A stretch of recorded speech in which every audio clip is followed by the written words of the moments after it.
Yeah, she's got some nice long hair. Welcome back to the Unbearable Sports Podcast. I'm your host, Brad Barron. Make sure to like and subscribe out there on YouTube. Rate 5 stars if you're listening everywhere that you get your podcast. We continue to raise money for the Thorn organization that helps fight human trafficking. So every listen, we donate 20% of what we make over there. And for every 5-star rating we get in Apple Podcast, I will donate an additional $1. So make sure you do that before the end of the month, and then we'll be announcing our next charity. So you're going to want to stay tuned. But happy Unbearable weekend. We are making it a even better weekend. We have a special guest on today, the host of the Under Center podcast and the host of the That Davis Show, Mr. Kenneth Davis. Ken, how you doing?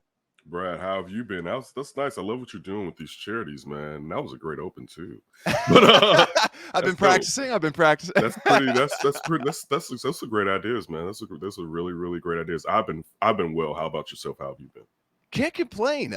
It's been nice. Like, it feels like fall. I was even debating on throwing in like a question, just like favorite season. Like, ever since I've been like, the older I get, the more I like fall. I don't know if you're the same way too. But fall is a grown man season because yeah, of the opportunities you have clothing wise. You know what I'm saying? Yeah. Like the layers, the different. Because like in the summertime, like you can't put on a lot of stuff. You gotta, you have to be able to be either whatever shape you're in, and look good in it with clothes that are either light or shorter than usual. You know what I'm saying? So, I would have to say probably.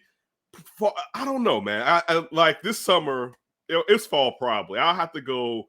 I want to say spring. I'll say this because with spring, I still get the options of dressing the way I want to dress, right? Okay. And I guess if if it's a situation where the summer has extended almost to where the winter begins, then I would definitely lean towards fall. But in the springtime, I'm starting to get more light. The weather isn't necessarily cold. You know what I'm saying? By about March, we may start to get where we're in the 50s and hit a 60 or whatever. So it gives me that other side of fall without perhaps the rain, and it starts to get darker earlier. You know what I'm saying? Yeah. So that's kind of probably, but I would say either one of those, because the summertime is just too hot and the wintertime is extreme. The wintertime is, I'm gonna just be honest with you. Yeah. The fact that we live in a place that if you slept outside and how the weather changes, you could die, doesn't really make sense. Like, so I'm saying in the wintertime, like, if you sleep outside, you're done. It's a done deal depending on the temperature, right? Just think like, I mean, there's places, Brad, that regardless of the year, if you sleep outside, you're good to go. But we live in a place where that's not how it goes. But the wintertime, especially when you start getting older, like my kids, and I'll get off of this podium. My kids, like, I think my son may be slightly growing up. My daughter loves the wintertime because of the snow. She doesn't have to shovel, right? She doesn't have to drive in this. So it's like, you think this is fun, but no, this is like, and of course, if she slipped, she's good to go. Now, I haven't slipped in a long time. I'm not trying to, though. All right. It's the last thing you want is to fall. When you start getting older, the last thing you want to do is have a nasty fall, basically. Ted, those are my answers as a spray to all fields and seasons. No, man, I agree, though. Like, winter sucks. Like, I think winter, the big thing that makes it a little bit better is like the whole remote work thing, right? Because like I always hated getting up. You have to get up like, it's going to snow tomorrow.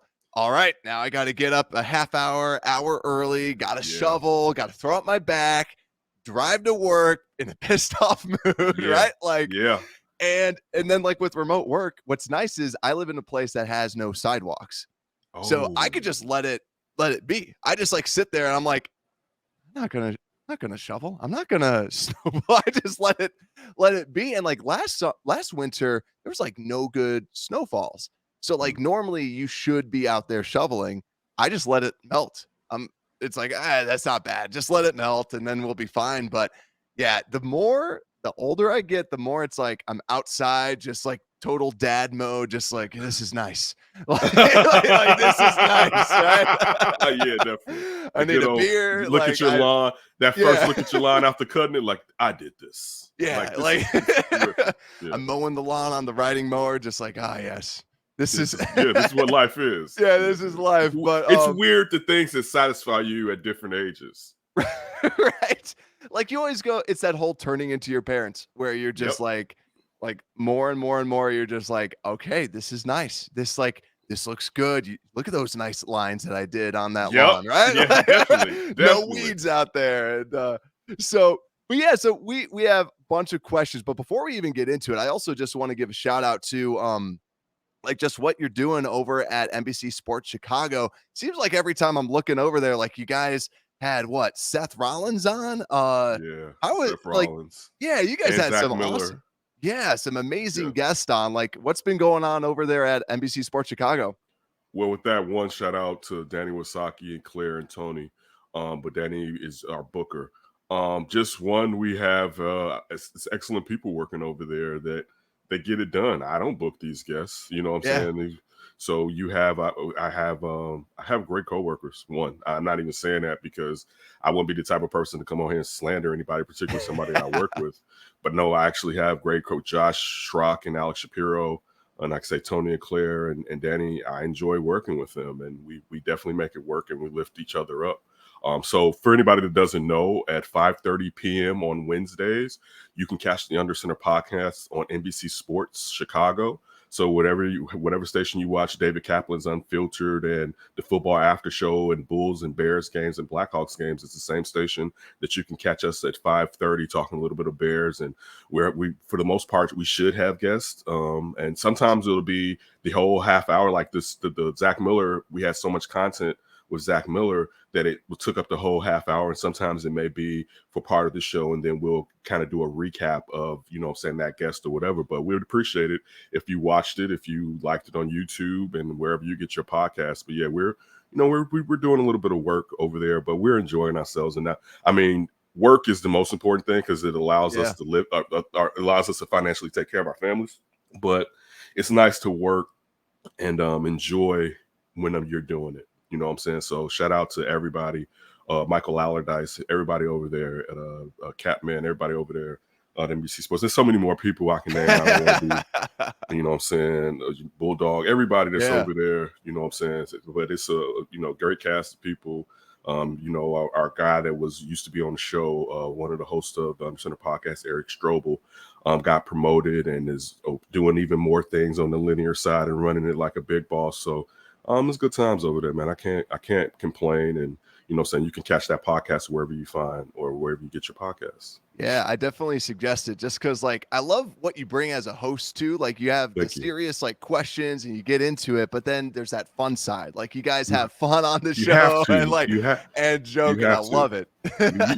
This is the thing. Now, I'm not going to say this works for everyone. You may be a fantastic X and O person, and that may be just what this listener or follower wants to see, right?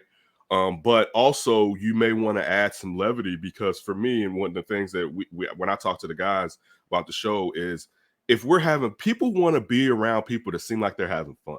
Yeah. And this used to be like, we used to say this in college, you know what I'm saying? Like, if we're over here and it's looking like we're having a good time, people are going to be like, I want to have a good time too. You know what I'm saying? And to a certain, everything doesn't have to be, and it can be bad. Like this season if this season is terrible, and that terrible, there's different layers to terrible. Terrible, and the worst layer would be a bad record, and it doesn't even seem like they're improving or they're settling into what the program wants them to become. You can remember like Lovie's first year. You know what I'm saying? Even like, and it's even like John Fox's, I believe, second year where even you could say his first year where the defense had been stripped. But I remember looking at the first year and at the second half of the year, I'm like, are these defensive players actually kind of play out here? And then you had the next year where they finished in the top 10. And then this was before, Fox got fired and then they brought in Khalil Mack where, if even during bad years, you can see units improving during a rebuild. That's what you want to see. Now, if we don't see that, this is a terrible season. You know what I'm saying? So it's a terrible, and again, it could happen, and then we're going to light it up. But we still want to have some fun because, man, life, dude, is hard. Life, like it's. Listen, I mean, I love my family, and it's easy in that way. But just, dude, you can wake up on the wrong side of the bed. You can get into a funk that is hard for you to get out of. And to me, sometimes I just want to kind of provide and people I work with a respite to kind of get you up out of it a little bit. You know what I'm saying? Like that's kind of the way that I try to give you some valuable information or ask a question perhaps you're thinking about. Hopefully it's one maybe you haven't heard before, but that's really the goal. You know what I'm saying? When I'm out there doing what I do, man, I'm not trying to reinvent the egg or anything like that. The wheel, I mean. I'm not trying to reinvent the wheel or anything like that. For sure. And that's the best way to go about it. That's, bringing optimism, bringing stuff like that, but being realistic about it. That's why I'm kind of treating this season almost like a preseason. You're looking at the players and you're seeing the player growth. How are players doing? I'm not getting too caught up in the wins and losses. Like I just tweeted out that the Bears lost by 17 to the Packers. That's the average score that they have lost by in the past 9 meetings. So it's sad to say it's par for the course. Yeah, but it's like don't get too caught up in week after week. But Kenneth, real quick before we get into some more of these fan questions, who do you think wins this Sunday? Are you thinking that Lovie Smith gets his revenge and like with the beard, or are you feeling like bearded Lovie? Listen, Lovie. If bearded Lovie pulls off a victory here, I'm not going to be happy. I mean, because I look at it. I mean, listen, both of these teams don't necessarily have sturdy offensive lines, and I know their center played pretty decent, replacing their starting center. I have Damon Pierce on my fantasy team, so I know he hasn't been he got a little bit of run last week, but it hasn't been enough to where I'm alarmed. But I picked him up because I'm like, it's a young running back. It's Lovie. I know Lovie's going to run the damn ball. He's going to run the ball. I don't think Rex Burkhead is going to be able to hold this kid off. That was my thought, right? Yeah. But listen, I mean, outside of Brandon Cooks, I don't know any of their receivers that I'm necessarily that worried about.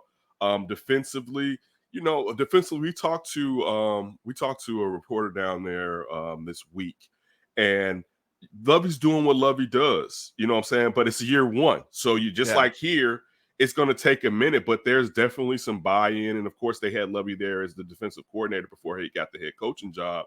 But still, to answer your question, I think the Bears should win. The Bears have a better running tandem. All right. Oh, yeah. The Bears have a better quarterback. Justin Fields, to me, is better than Davis Mills, even though actually letting Davis Mills throw the football. Yeah, you know what I'm saying? Defensively, the Bears have more talent on their defense. So to me, this is a get-right game, to be honest for you. Especially if they get back to being detail-oriented. For sure. That's the thing that's kind of that, and the fact that, and partially it's one of those things where I have to remind myself, you just don't establish a program in the training camp in the preseason, right? It takes one. All these players aren't going to be here when this thing gets to going in the first place. You know what I'm saying? But their gang tackling and run defensive tackling the first 2 weeks has been deplorable. It's been bad. Yeah, and that's what you thought was going to be good because of what Matt Eberflus and what he was supposed to be bringing in here. And I noticed it week 1, but week 1 you could tell yourself the weather could have been part of the reason. But week 2, it was like, yo, so y'all gonna be a bad run defense? Like, no, we can't live, especially Chicago. Like, we can't live like this. Like, not like this. Yeah, that's why, like, I'm all about Jack Sanborn. I live in Wisconsin. He's been my boy from the beginning, and I just, like, can't wait. Even though that he's, like, missed some tackles in college, it's just, like, take on the blockers. What you're seeing is people are just running around people, and it's like, Roquan, I wanted to post this, but I just didn't have enough time to like clip it. Roquan got pushed like 10 plus yards in all 22, just single-handedly, not double teamed. Just like, we need some dudes out there that can just hit. And Brisker, yes, he makes big plays, but he's missed a lot of tackles. And I don't think a lot of people know that, like, because you see the big plays that he makes. And it's not saying I'm not concerned, but it's just like, hey, we just got to wrap up. We just got to get back to the fundamentals. And it goes down to, you might preach it, but the players, they still got to play. Right. So So let's go into some of these questions. So some of the fan questions, some of them we weren't able to get through last I time. apologize. Yeah. No worries. Who do you have winning this game?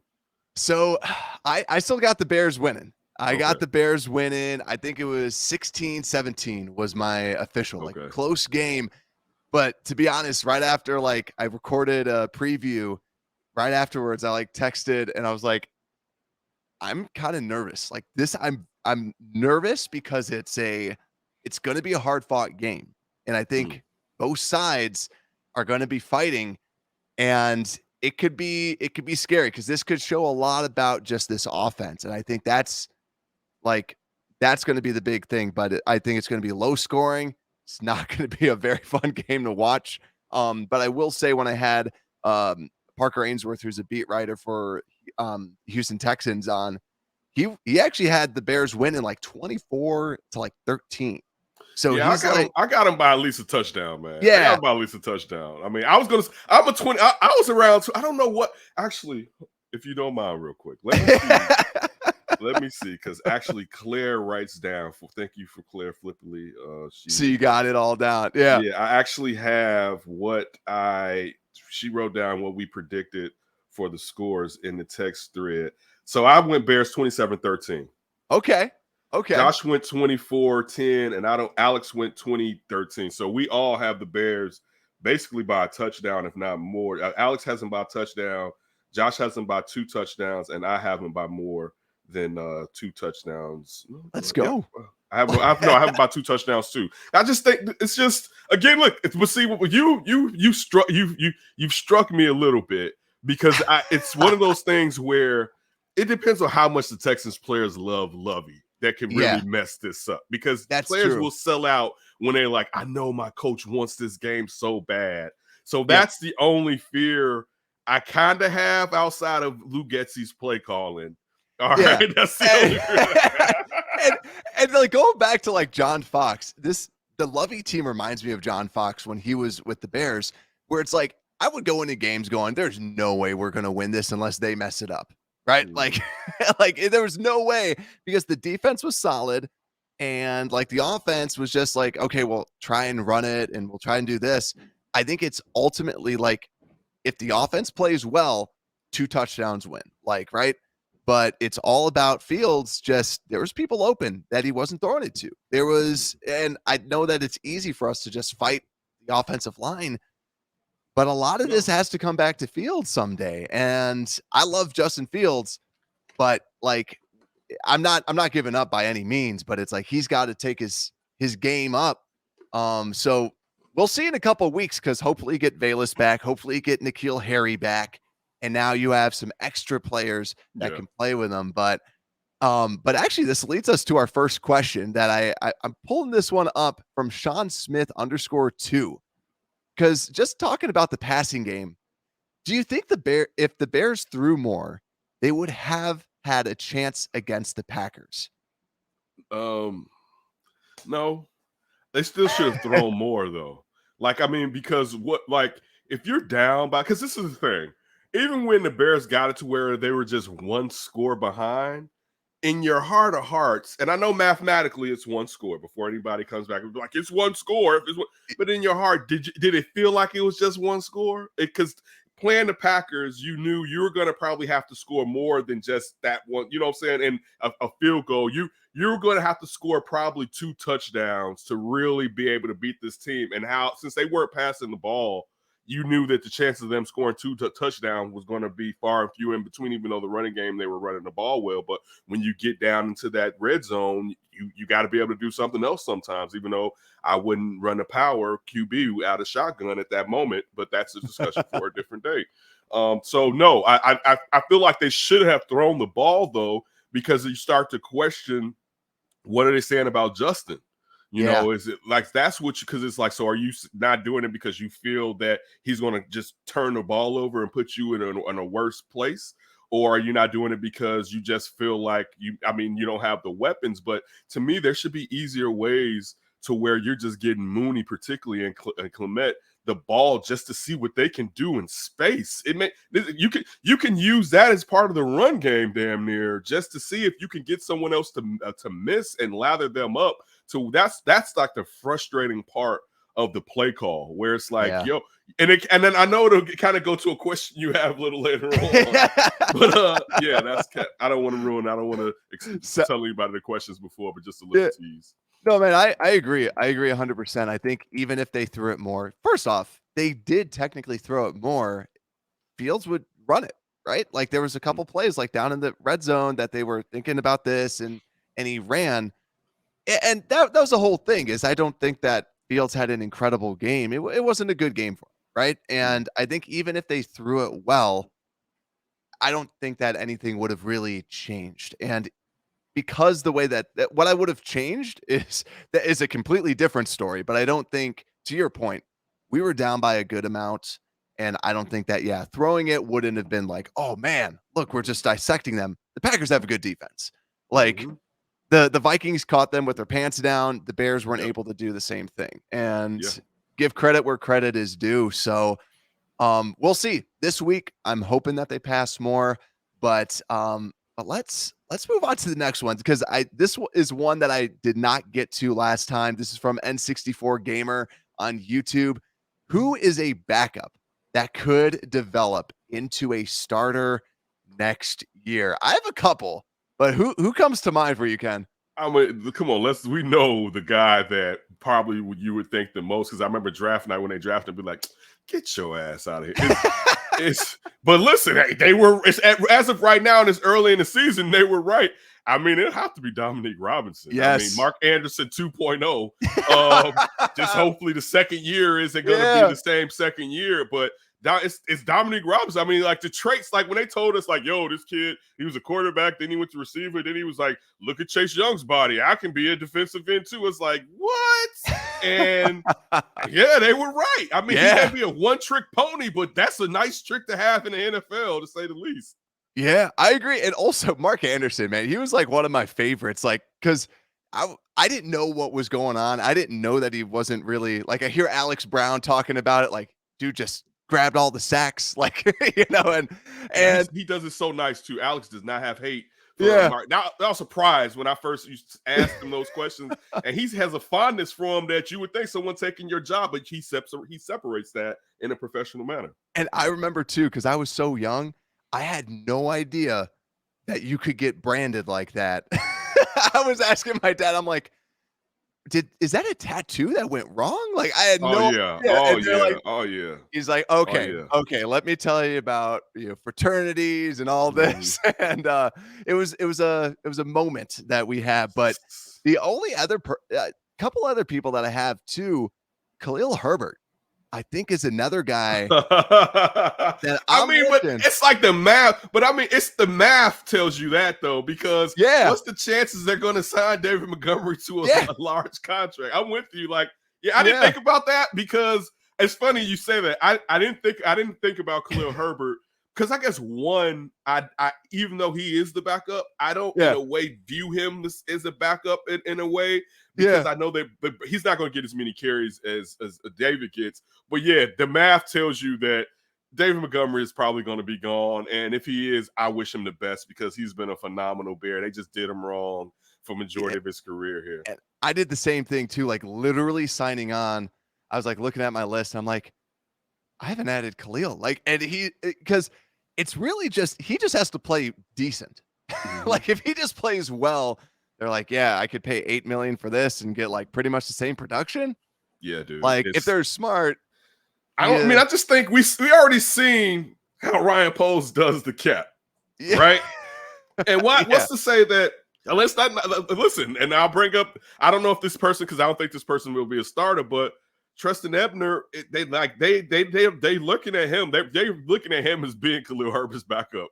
All right, basically. Like, we got to change the pace, dude, in him. You know what I'm saying? Basically. So again, would I prefer keeping on with a running back? Because I'll say this: I don't think David Montgomery, his decline would be similar to some of these running backs who got paid, and then the next thing you know, they declined or they were injured or whatever. Now, I can't say injury-wise, I can't predict that, even though this guy has been sturdy for the most part or whatever. Times where you thought he blew ACL, knock on wood, and he gets up and it's like, damn, he's still all right, or he's out a week. You know what I'm saying? It's like, I thought he totally blew his, you know what I'm saying? So he's the type of player that you want in your building.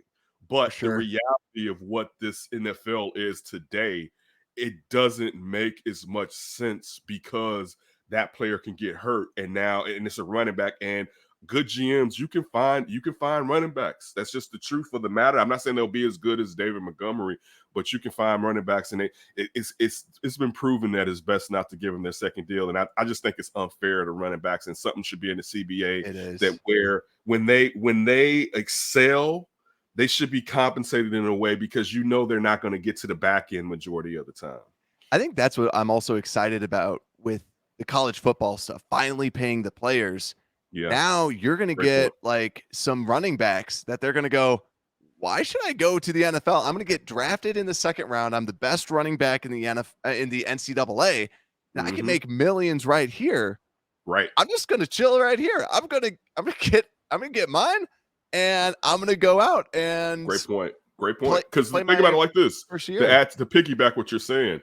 If I'm a guy that has a nice NIL deal, you know what I'm saying, and the school, whoever the boosters or whatever, and I don't want to make it seem like it's illegal, but I'm getting millions of dollars, and I'm still a big name. I'm basically getting my first, or it's not the same amount probably, but I'm getting part of that first contract before I get to the NFL. So that's more like my second contract, which, you know what I'm saying? Because back before when you quote unquote weren't getting paid, you only got that first deal, and hopefully you were drafted in the first round, because if not, you didn't really get to eat high off the hog in that fashion. So yeah, I'm with you. The NIL deal does make that better for running back. It's still something that they need to be rewarded. And I fear that even if it was in the CBA, then you would have to worry about teams trying to hold them back for hitting certain incentives or whatever. There needs to be some way to protect that in something, but they should be, because it's the most unfair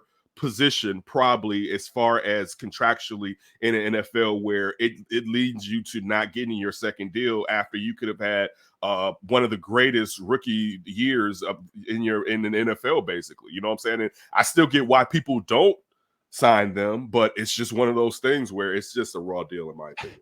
It is. And you got to be the most physically gifted person. Fast, big, catch, block, do everything. Great balance. Yeah. And also you're the most important thing in high school, most important thing in college. And then now you're chopped liver. Now it's it's like, I'll just replace you with Joe Schmo out of, mid Tennessee State, because they're just as talented, and everyone's so fast that you just have to run. And, but no, the only other backup, I just got to give love to Jack Sanborn, just because it's your guy. Love him, but also just the linebackers. Our three starting linebackers are all on 1-year deals. He's got a 3-year deal because of the undrafted deal. And that's something that got to just remember, is that it's not just Nicholas Moore. Nicholas Moore's got a 1-year deal. He could be gone next season. He had a bad week too last week. I'm a Nick Morrow guy, but that for our linebackers, that was not a good week last weekend. And Nick Morrow, I've raved about him being in the right pocket at the right time, and there were times where he seemed like he got in that pocket and got creamed. It was it was not like that. Was like, well, that was like, oh, I see, it's a 1-year deal. It's a 1-year prove it deal. So prove right, boy, But you got anybody else, or is that about? I feel like that. It's because I haven't seen Bayless play in the pros, so it's hard to.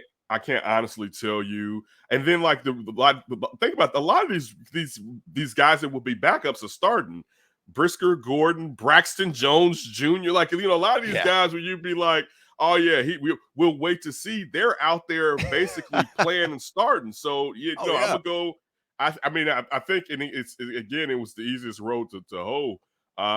Dominique Robinson, because I mean, at least right now, rep wise, you can see that he's at least the third defensive end on the depth chart. So yeah, I'm thinking, and then you took Khalil Herbert, which again, that totally fell off the table with me. But yeah, I'm gonna go with that. I like Jack though. He definitely popped during the preseason. You can see why he deserved a spot on the team. But let me ask you this: Yeah. at what linebacker position do you think he is best suited for? Whew. Oh, that's a good one. I go to middle linebacker. Honestly, Really? like I In a think cover two, though, you think he that- can backpedal? Like that's the problem. Like because we had this debate between the three of us on the show, and Alex, I think actually, I don't know if Alex said middle or I think Alex said middle, and we were like, whoa, because I mean, to me, he has strong written on him, right? But I don't know necessarily when you're talking about covering a linebacker, I mean covering the tight end or whatever. But to me, he has strong written. I don't know if in a Tampa 2. If you're playing him at will, that's a lot of action, and that you're sitting in his way. It's a lot of area he has to traverse. But that's my only issue with middle is getting back. You know what I'm saying? That's my fear too. Yeah, for sure. It's that, and it's like, okay, well, he can be Sam, but he's not really a starter, right? Like he's not actually. Not nowadays. Like no, you know. So yeah. I think they said like 26%. How often was time. Right? Like back in the days, Hunter Hillermeyer used to be out there for the Bears. Oh yeah, he wouldn't. We're in nickel too much now for Hunter to really get those types of reps. So yeah, you're right. You're not basically. I mean, but again, I guess the good thing is you can fill in at different spots for a short amount of time. Kind of like what's the name of the linebacker that went to the Raiders that the Bears kept? Kwiatkowski, I mean, right? Yeah. You know what I'm saying? Yep. And at first it was like, can he really start? And when he had to come in, he actually played well. You know, got well enough to get him a contract. So you know what I'm saying? You never know.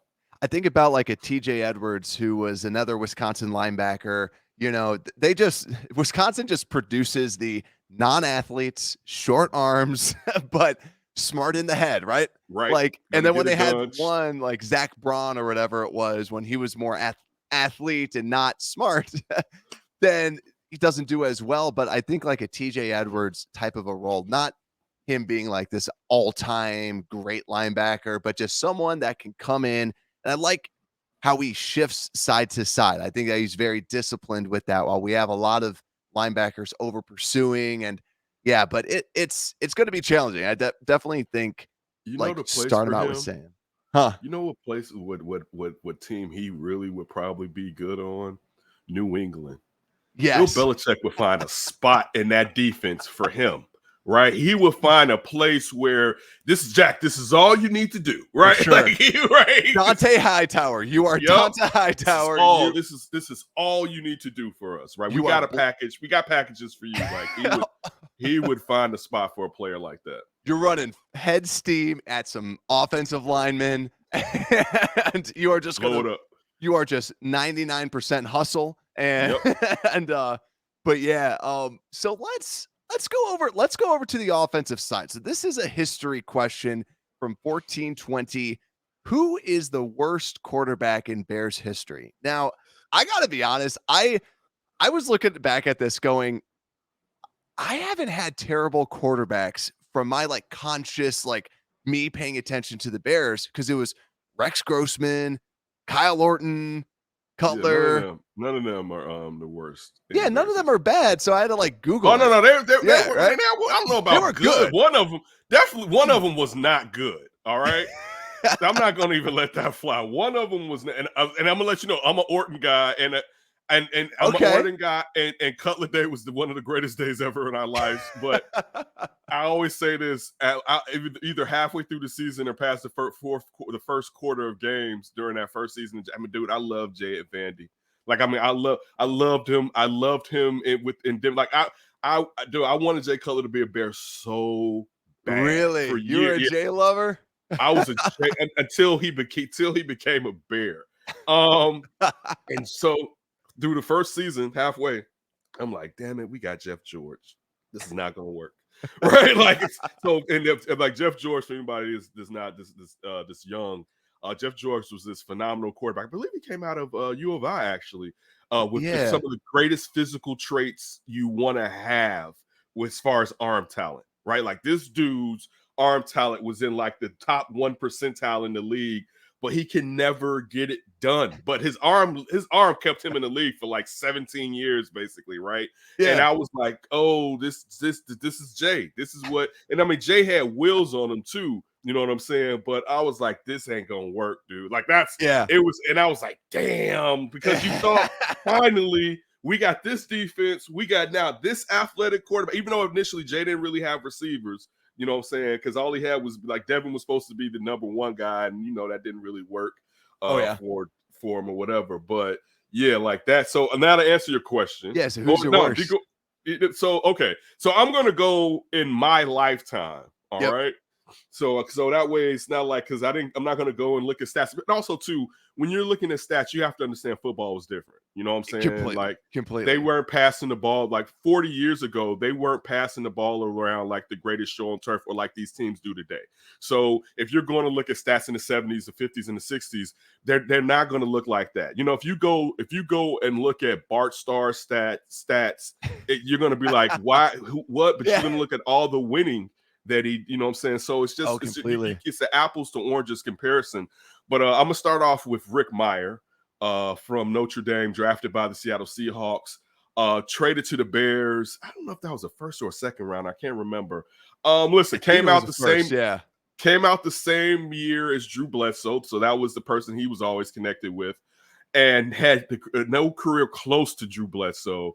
When the Bears traded for him, we were like, oh, we kind of got like a new punky QB or whatever, and it didn't work from the giddy up, basically. So that was part of, so it's a trade for a guy that didn't, because even, listen, you could lie to yourself about times with Jay where it'd be like, yeah, it can still work. When it was in your heart, you should have known. But sometimes people too, it depends on like what age you are, because like the people that are like Rex guys, I know how old you were around that time if you were a Rex guy, right? Like you were like, either this is like when you first got on the football or you were a teenager, maybe your early 20s. But if that's why, like, because it'd be like you are like you out here for Rex like that. And So then I went with this. Look, all the backups that were supposed to be guys. So like Moses Moreno, P.T. Willis. Like we could go to some of the guys in the late 80s too, but my memory banks, I had to clean some of that out for some real information. But all the times as Bears fans where the starting QB sucked and we was like, yo, that backup guy, he's the one. And then they come in for a week and it's so bad we have to throw the starter ass back up in there. So that's about 10 guys right there. You know what I'm saying? So all of those guys, what are you about to say? So I had no idea who Rick Meyer was, like, to be honest with you. And like last week we had Bears Country on, and he's like, man, I wish you would have asked this question, because he's like, Rick Meyer. And then that's when I got my history lesson, because I was 4 or 5 years old when this trade went down. Like, I don't know what's going on. Like, I was even, I'm not like, oh, that's a bad deal. But that's why you got guys like us, and that's why guys like us had other guys. So, like, my dad was my encyclopedia of sports. You know what I'm saying? So I 100% agree. Like, looking at this, you have the first round pick, 1 year with the Bears. I can't even imagine that. Imagine that now. Like, if the Bears like traded a first round draft pick, someone would have to get fired. Someone would have to. The GM would have to go if he traded a first rounder for Rick Meyer. Rick Meyer came here in 1 year, especially think about social media. Came here in 1 year and flamed with the guy who was really going after Rick. Like, we don't know. Like, because I was a teenager at this time, or like I may have been a preteen. Like, I was around that age or whatever, right? Yeah. So we don't even know what other teams were offering for Rick Meyer. Like, other teams that probably had people had soured on Rick Meyer, right? And the only reason, part of the reason it got over on here is because our proximity to the Notre Dame, where it was like, man, it's Rick Meyer, right? Come here, be different, right? Like, I mean, I think Dave Wanstead was the head coach. He's supposed to kind of help get that team on a positive path, and it never worked. So again, Rick Meyer. And if I could continue, or if you have something to say, I definitely want to hear what you got to say. See, because I think like it reminds me of like Josh Rosen. Like, if the Bears would have traded for Josh Rosen, right? Like, I think that might have been a good comp, because you got the 1 year. That's a great comp. Actually. And all of a sudden, it just does nothing. That's a great. Excellent comp. All right. So then my last two, after giving you Rick Meyer and all the backups who people wanted to come out there and play because they thought maybe we could catch lightning in a bottle. Yeah. Cade McNown. Okay. Cade is a twofold for me. This was a draft. I was still young at this time. This is a draft where, being a Catholic League kid, the Bears should have went and got Donovan McNabb. All right, like it's no reason that the Bears didn't go out. I forget the quarterback from Kentucky, that went number 1 to the Browns. Then McNabb goes 2 or 3 to the Eagles and gets booed because they want Ricky Williams. How intelligent were those guys back then? And mind you, also, but just shout out to the Colts for people thought that's where Ricky was going to go, and they draft Edgerrin James, and the edge just kills basically.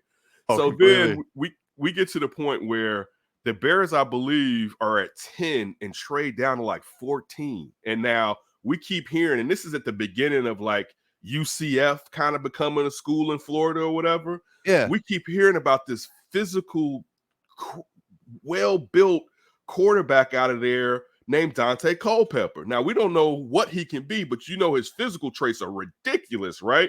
So I'm like, also being black, I'm like, okay, get McNabb, one hometown kid, played out at Syracuse, so you know he had the lights on him and all that, you know what I'm saying, out on the East Coast, so it's not like it shouldn't be too much for him.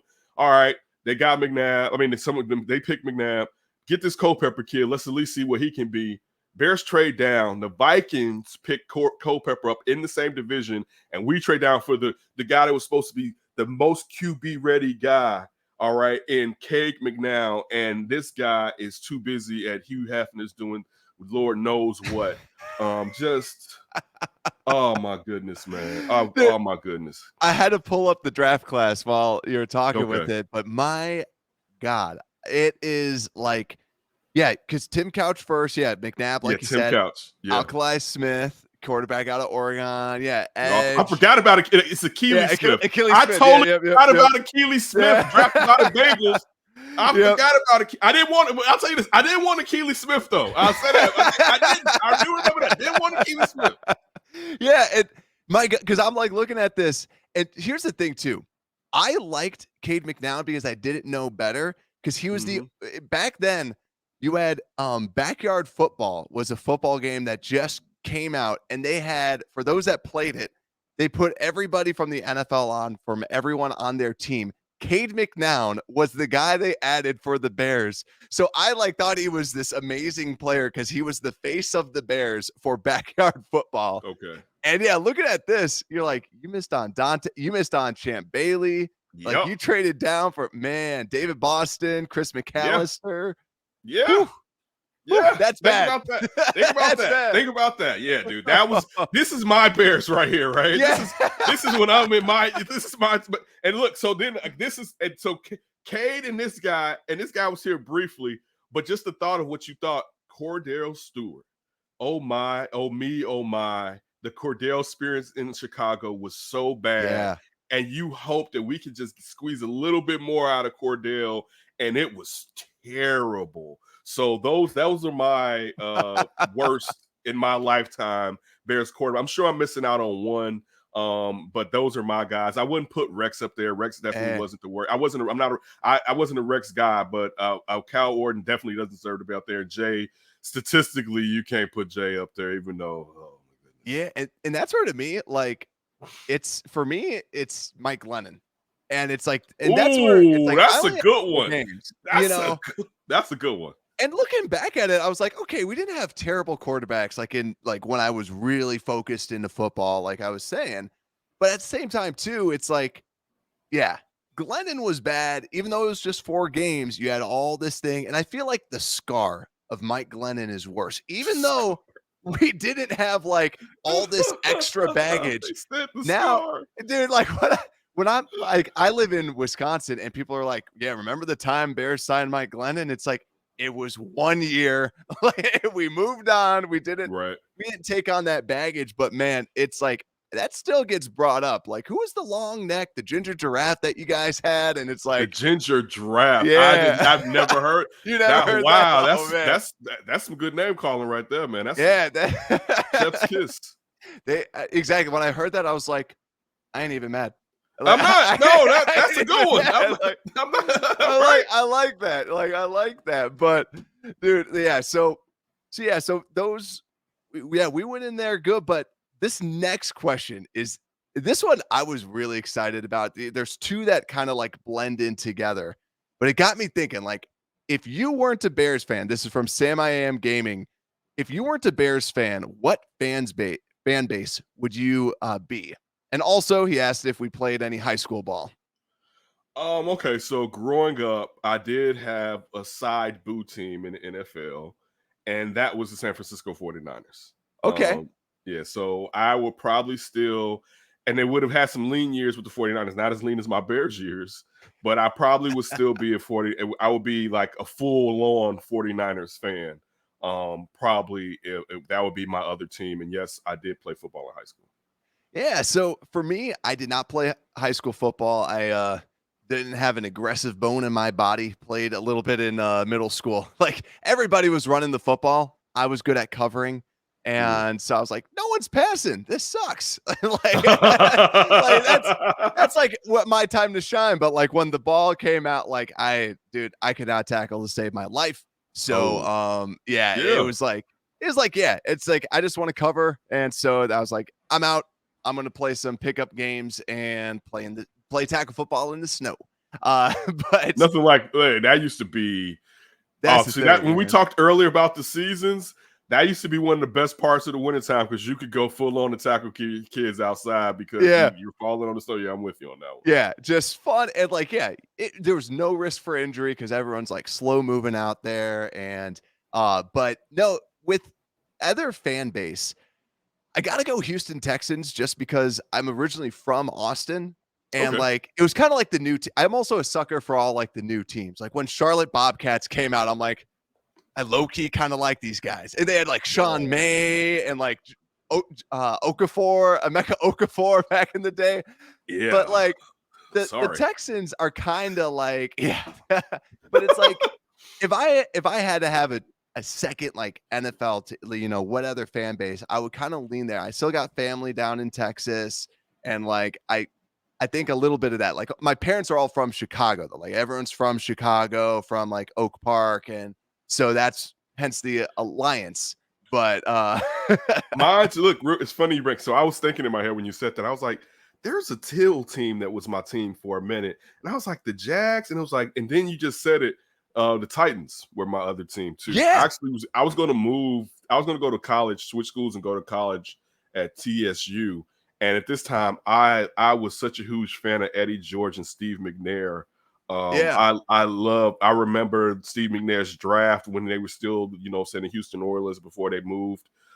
So that was another team that I had an affinity for, a large affinity for at growing up or whatever. Depending on that age, I may have already have grown up.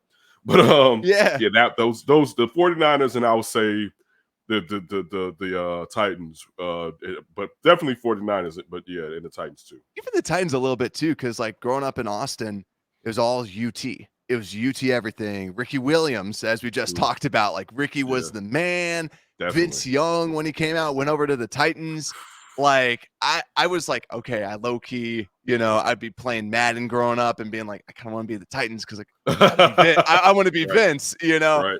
And that's actually when I started really following the Bears. Actually, was when the Bears drafted Cedric Benson because he was out of UC. When you said Ricky Williams, I'm like, so what about Ced? Yeah. When they drafted him, like I was like mildly frustrated every time they would run it with Thomas Jones, though Thomas Jones was like the better running back.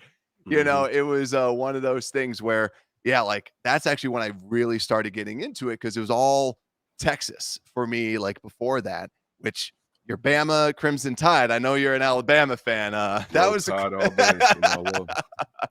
But let's go to the next one because it's kind of a little addition to it. It's if the Bears, this is from N64 Gamer again, if the Bears moved to a different city, just flat out, they move out of Chicago and they put like OKC, would you still be a fan of the Bears? Yeah, I would still be a fan of the Bears. I would be mad that they moved to another city.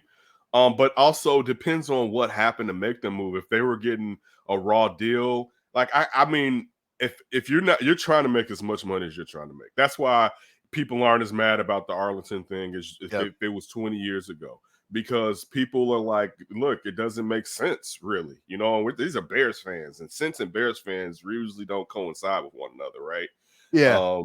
But everyone's kind of like, yeah, all right, go ahead and move, right? Like that's kind of how everyone basically is. I mean, it'll be different them not playing in Soldier Field. I live on the side of Chicago where I take Lakeshore Drive to get up back and forth from downtown. So I pass Soldier Field going to work all the time when I was in the office, and now when I have to go into the studio. But still, like them moving out to Arlington is like, all right, what I would have never stayed in Soldier Field this long if I owned the team, because I want to have that extra parcel and that money that it provides. Every time you see the Forbes list and you look at how high the Bears are, my first thought is, damn, and they don't even own their own stadium, right? 100%. And if I was ownership, that would be frustrating. I would have been trying to make sure that I remedied that situation. So now to get to your question though, no, because I mean I could understand now if my kids and my grandkids weren't Bears fans because another team replaced them, but I grew up with the Bears, so that's not gonna I was there in lean years in the late 80s where, you know, my dad be like, they're gonna lose, and the next thing I see is Jim Harbaugh hitting Tom Waddle, and Tom Waddle holding on to the ball but getting knocked out damn near. You know what I'm saying? So I'm rooting for that. You know, so do you know how much I care about this team if I'm rooting, you know what I'm saying, growing up? I can't, regardless of how bad they've treated us, I can't let her go evidently. Yeah. You know what I'm saying? I agree, man. I couldn't do it. I couldn't do it either. And it's like, it's so much more. Like, even when there was like the question floating around on Twitter, if you saw that, where it's like, how much money to not watch the Bears? And it's like, to me, if it was other teams, maybe, but like the Bears, for me and my family, it's like we all get together, we all watch the game, right? Like that's like, growing up, watch the Bears game, you'd like all watch it together, all celebrate. And like, then we had our little superstitions, right? Like I remember growing up being like, Mom, you can't move. You have to stay there. They just scored a touchdown, right? Like during the comeback against the Cardinals, the Bears are who we thought they were. I remember that was like middle school, high school, and my mom came down to like just check on how the Bears were doing, and they scored a touchdown. And my dad and my brothers and I were like, "Don't move!" And she literally stood there the whole time. She stood there the whole time. That's a wonderful mom, right there. Yeah, but it's like all those memories, and it's like you don't want to you want to just continue going on. If someone moved there, then I think it's a debate.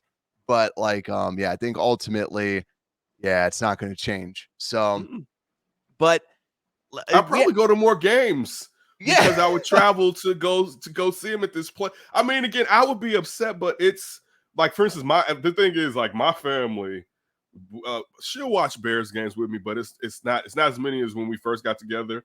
And then what I was led to believe was going to be forever. Oh man! But my son, he doesn't really vibe. And in my house growing up, I grew up in a house with my dad, my grandma, and my grand aunt. Like, all the televisions would be on, not just the Bears, but sports in general when sporting events happened. So it was like we were always watching, the Bears or Wimbledon or just, like stuff where we were, just games and basketball and baseball. Like I'm a White Sox fan, but my grand aunt, she moved from Minnesota, so she would watch the Cubs. So I grew up watching Andre Dawson on Channel 9. And so like sports has been such a huge part of my memories, like you were just saying, that I would be losing a part of them if I cut this, if I totally severed myself. Because sometimes you got to take a step back from the Bears.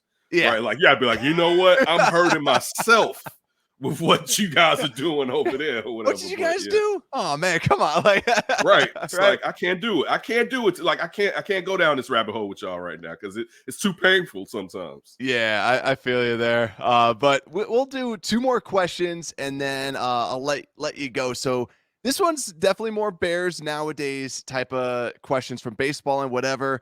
Is this the end of the Sam Mustipher experience, and will Lucas Patrick be playing center this week? It seems so. I don't know. It seems like, he has the soft cast or whatever off his hand. We saw him taking snaps. I would think so, but now I'm interested in. Wait, are you guys gonna platoon them? Like it's just like we're doing this at center now. Like I'm. Oh Please my not. goodness. Yeah, I'm just like, oh my. Yes, I hope. I don't want to say I hope because I don't. I'm not. I hope they keep Sam Mustipher on this team because regardless of how you feel about Sam Mustipher and what he can't do, what he can do is move around in those three positions right there in the middle of the line and Yep. and fill in admirably at times. So you still need a guy like that. But yeah, they brought Lucas Patrick in here for a reason. You know, like they want to see what he can do. So if he's healthy enough, yes, I would think so. But if it's not this week, I would, unless there's something that happens through as far as Patrick's or setback, then it would be next week, I would have to say. But yeah, I think we're coming to the end of Sam Mustipher as the starting center for the Chicago Bears for, I don't want to say the remainder of the season, but as long as Lucas Patrick is healthy and can get the job done out there. Yeah, and hopefully there's no injuries out there. But like if a guard goes down, now we know we're going to be on our shows going, all right, is Mustipher starting Patrick over at guard, or is it exactly? It's just going to be that Schofield. Is Schofield going to be in instead? I don't think that they're ever going to play Leatherwood this year. I think it's just, I mean, he's recovering from mono, but yeah, let's get into this last one from Robert Manson 18. Which modern era Bears nominated for the 2023 Hall of Fame are most/least likely to get in? So I had to look this up just to get that list out there, and I sent it over. The problem, we were chatting about this pre-show. There's a lot of quote-unquote Bears on this list. So you have Jared Allen, Lance Briggs, Reuben Brown, Devin Hester, Olin Kreutz, Dave Craig, Muhsin Muhammad, Clyde Simmons, and Peanut Tillman.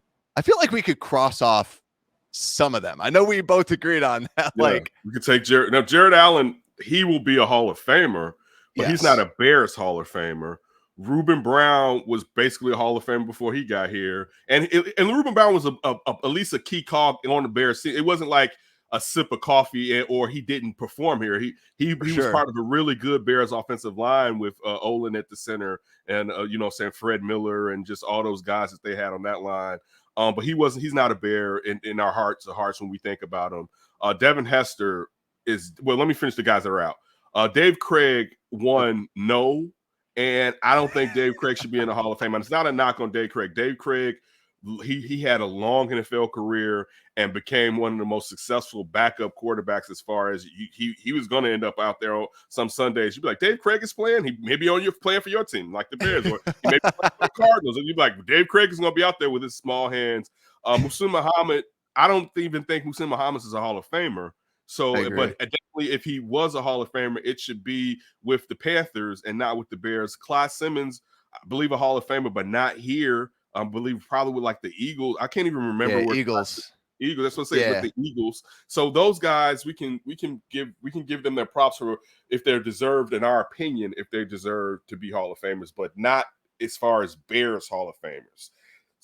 Were you about to say something? I don't want to cut you off. I was going to agree. So that leaves us with Briggs, Hester, Kreutz, and Peanut then. All, in my opinion, should become Hall of Famers. So now, first of all, Hester, this has to be the year. A great guy to interview. This was before they were supposed to do it last year when I interviewed him or whatever. Hester should be in the Hall of Fame. We've got to stop playing around. He is the greatest. Like, I mean, it took a minute for me because I was like, man, I love Deion Sanders. I know he a great quarterback, but Deion used to staying on special teams. Oh yeah, I remember, and not to say that he wasn't better. I remember guys like Mel Gray with the Lions, and what I'm saying, Dante. I forgot the kid that was down there. Dante Hall. Dante Hall. You know, like there have been a lot of guys like that, but Devin Hester was the best. All right, so it's not even a question. Like he was the best, and the thing is too, we're not going to really get to argue this again because they changed the rules up. You know what I'm saying? So it may be where now after he gets in, you have to go back and let some of those other guys in because nowadays it's harder for guys to necessarily break punts and definitely kickoffs or whatever. All right, Hester won. I think it's probably Kreutz too. I feel like because he was viewed as being definitely either not the top center, but in the top 3 probably, or somewhere around there for a large center, maybe top 4. But I'm talking about AFC, NFC. He was viewed as being one of the elite. Then I will go. It's hard for me. I don't like to separate to me, after Hester, the rest of them in a box, but I feel like Krutz got more Pro Bowls and For sure. first All Pros. So I think it's definitely him. Then Briggs and Peanut. This is the reason why I'm just gonna lump them together. I believe that for the defensive style that was the predominant defensive style at that time, and that was the Tampa 2 defense. I think that Lance Briggs was the second best Tampa 2 will linebacker of that time. And I'm going now, mind you, there may be some guys that spiked up that were better at some years, but I'm talking about the duration of their career. I feel like Lance had a better career than those players at weak side, and the only person that you can put over him is Derek Brooks. Yep. You know what I'm saying? As far as weak side linebackers in the Tampa 2. Then with Peanut, it's the same. It's the same thing where, you look at Peanut has more fumbles, but you look at Rondé has more sacks. They both probably around the same interceptions, I feel like.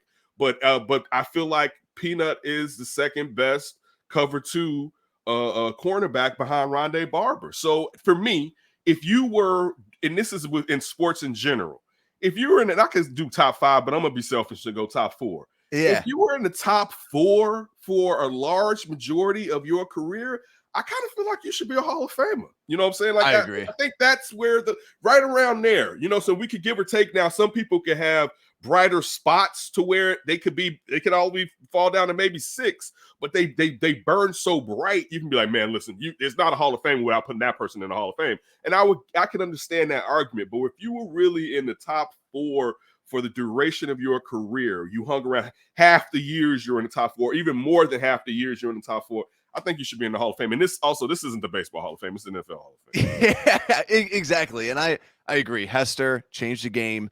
You don't see anybody, like even Josh Cribbs was really, really good. I thought about Josh Cribbs. He crossed my mind, but he was not Devin Hester. Yeah, but no, the extent of someone saying we aren't kicking it to him. Like no one would say, are you kicking it to Josh Cribbs? Like I didn't hear those conversations coming up, but Hester changed it. Krutz, I think he might have been all-decade team. Yes, he was. He was all-decade. And it's like, if you're on the all-decade team, I 100% agree Hall with of you. Famer.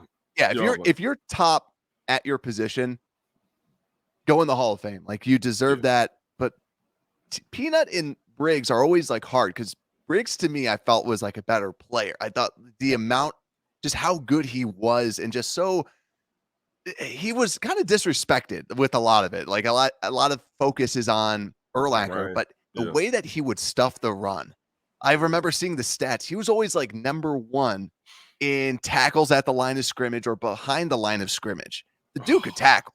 The way he would give his body. I was talking to somebody about this the other day.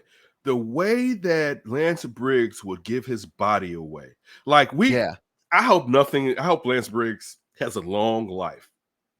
But he would sell his body out for football so hard. Like you just said, some of those stuffs, we were like, oh, is Lance okay? Like Lance was like a missile. It was like, dude, do you care about yourself? Like that's you know what I'm saying? And again, as fans, you want that, but you think about now we're smarter and we know how this can affect someone's long-term health. Yeah. But that's part of the affinity you have for him because it wasn't any playing around when Lance Briggs was out on that field. This dude, like you said, Brian Urlacher, if Brian Urlacher isn't here, we're arguing if Lance Briggs is the best linebacker in the Bears history, basically. Like I'm saying that with Iron Mike. Like you're arguing like, whoa, look at what Lance could do.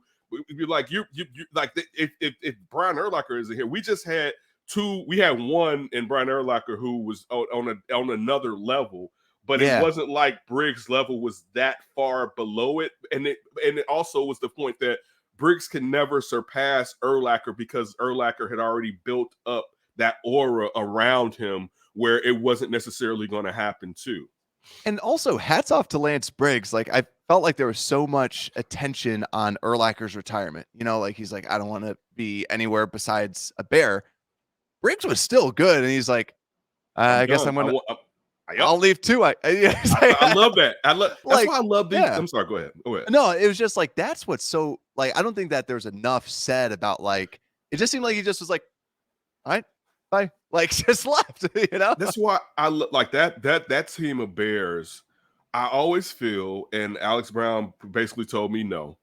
I always feel like they dug Bears tradition more than some past 100%. Players in the past. And I see, I also don't know the type of acrimony they had with ownership, those older Bears players. And so I can't speak on that, but it seemed like they thought being a Bear was cool. And for a long time, people really didn't think being a Bear was cool, especially when this is the franchise you love and it's the charter franchise, but you feel like nationally, like people are just saying that for just word's sake rather than it means something. And they kind of like, in my opinion, and that's part of the reason you said, like, even if they play for another team 1 year, it like in Croots and in Peanut, it still felt like they got it, and they made it seem like, yo, no, this is something here when I put this C on my helmet. This is, and now you appreciate that as a fan because you want your team to mean something because it's the charter franchise. But even though they don't win enough to prove that they deserve the recognition that you would hope they can get. Yeah, my last little thing too, just on Peanut, it makes me smile every time that a non-Bears person calls it the peanut punch. Oh, definitely. Because it's like, I heard Collinsworth say that, like, in a peanut punch, and you're like, that's why he deserves to be in the Hall of Fame. Like, just how it's about the story of the game. 10 years from now, 20 years from now, someone's going to be like, why do they call it the peanut punch? And be like, there's this corner that would just knock the ball out like crazy.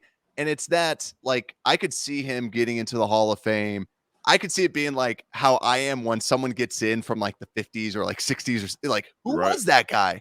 And it's like in a different color and you just see it. And it's just like, he perfected this. Like, and that's what he did. He changed the game. He changed the way that people like tell the story of the game and watch the game. Is now people will always say the peanut punch. That's what it's called. And it's something so small, but it's like that changed the entire NFL, the way that you say it. I think too, the last 2 or 3 years that he was here in Chicago, he put something back on his career to where I wouldn't necessarily say he was a Hall of Famer. Because remember the years we were all like, man, he should move to safety, right? And then like he showed, like before Peanut left to go down to Carolina, like he was good. He was really good again for you know what I'm saying? Like we were kind of Peanut has a resurgence, and it kind of reminds me, and I'm not saying it's the same. Because this player had a more storied career, but it reminds me, or I hope it kind of reminds me, because of what happens at the end, of Kurt Warner, right? So Kurt Warner had those years of 6 or 7 years with the Rams and was viewed as just a system guy. Goes to the Giants, they draft Eli. They bench Kurt after 5 games. He didn't deserve to be benched, but they wanted to get to Eli out there. Goes to the Cardinals. Matt Leiner's the starter. Ends up getting the job, and then ends up taking them to a Super Bowl with a totally different offense and a totally different style of receiver in Larry Fitzgerald that he was playing with in Holt and in Bruce. You know what I'm saying? And Anquan Bolden. I believe Anquan Bolden may have still been there. I can't remember. But different styles of receiver, and showed like, no, dude, I can just ball. Right. And it was like, that's when I was like, yo, because you could already say that Kurt Warner was a Hall of Famer from just the rewards that he had from the MVPs. And, you know what I'm saying? Like, yo, that dude's, look at his stats. It's ridiculous.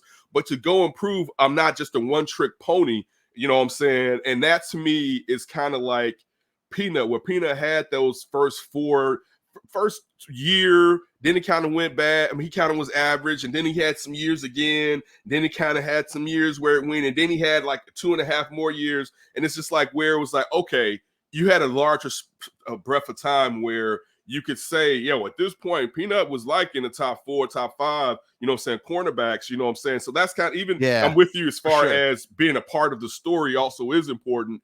But also it was like times where, dude, look at his numbers. You know what I'm saying? When you're talking about, we can go interceptions, but let's just go turnovers. You know what I'm saying? Like, look at his turnover numbers, dude. Those are victories right there. You know what I'm saying? If you win a turnover battle, you should probably win the game. So that's where, and I'm with you, it's not where I'm like, yo, he better be in, he needs to be in right now, right? Yeah. But as time goes on, you have to look at the only thing I wonder, with this league being even a more passing league, and of course it become more passing league as time goes on, will it throw stats out of whack? But I mean, he has so many turnovers, man. I don't think you're going to be able to, let alone just force fumbles, right? If we just went from that stat, he should get in. But yeah, so that's just my little cherry on top when it comes to Peanut. For sure. So we got we all agree they should be Hall of Famers at least one point in time. But yeah, like if Briggs goes in before Peanut, I feel like we'll both be like, cool. And if Peanut goes in, we'll be like, cool. But yeah, Hester first, probably Krutz, and then them later on. But Ken, Jay Hilberg, he should get into the Bears center from the 80s. Go back and look at his accolades, and they just didn't. The problem with the 80s Bears, they don't want to put that many players from one team into the Hall of Fame. The Pittsburgh Steelers went through it in the 70s, but he should be in the Hall of Fame too. And just since we're saying stuff too, Mongo should definitely be in the Hall of Fame. I wish before all the stuff happened with ALS, totally. It's because I know that like people are primed to give people a lot of credit when they're sick, but he already deserved it. He already had everything. Like we were already begging for him to be in the Hall of Fame already. And it's just a travesty that he's still not in it, and for what he's been able to do. So but Ken, thanks for hopping on. We didn't go through all of them. There's a couple. So TSS and Scoreboard Addicts, don't worry. I'll talk about it next week. But Ken, thanks for coming on. How can people follow you out there? You can follow me on all social media platforms at That's Davis. Check out the Under Center podcast. We drop 3 podcasts a week. Make sure you subscribe on YouTube. Subscribe to my show, That Davis Show, on YouTube too. But also at 5:30 p.m. Wednesdays, you can watch the Under Center podcast with Josh Schrock, Alex Shapiro, myself, produced by Tony Gill and Claire Fipley. You can find that at NBC Sports Chicago, wherever you watch your Bulls, your White Sox, your Blackhawks, your Unfiltered. You can find us there at 5:30 p.m. Wednesdays afternoons. Awesome. So there you go. And so I'll throw the link in the description if you're listening out there, and in the YouTube comments as well, so you can kind of see it out there as well. But also, I just want to applaud. I want everyone go to the That Davis Show.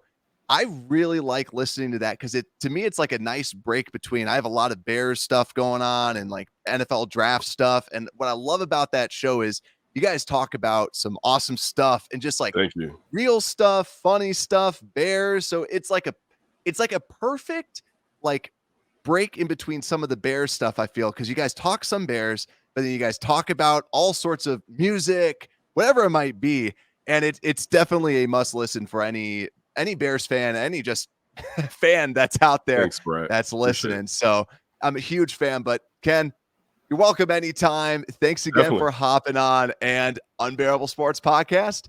We're out.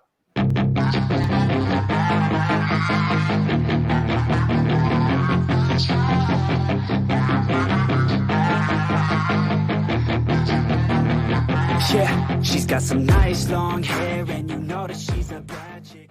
Thank you for listening to this Belly Up Sports Podcast Network product. Some said we go belly up, so we made it our name, and we're still here.